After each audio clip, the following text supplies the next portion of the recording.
is Ahmad Darisa bin Zamri. My number battery is 02DE25F1016 from DE1D.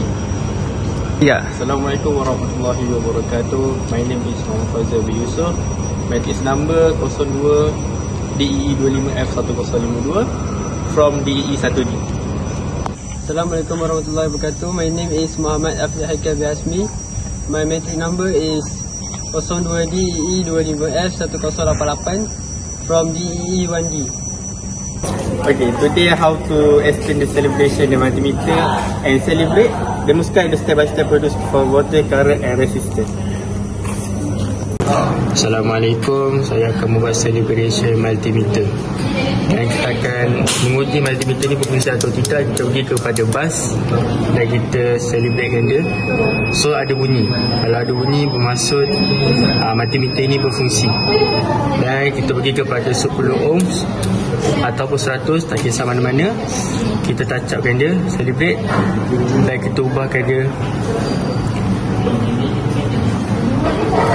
kepada kosong untuk mencari bacaan yang sebenar.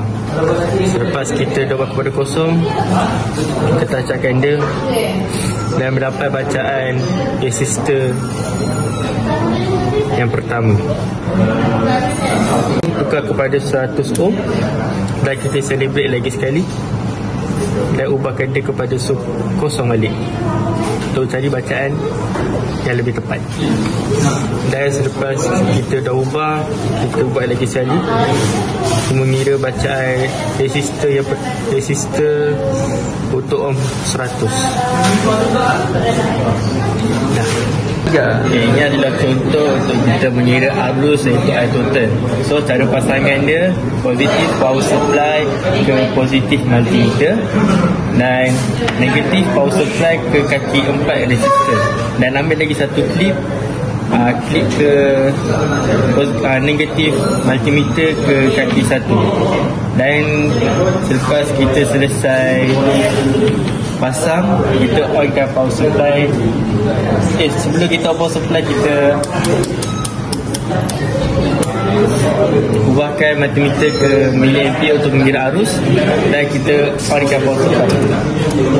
Dan kita akan dapat bacaan I total. So itu saja. Dah. Tengok dekat.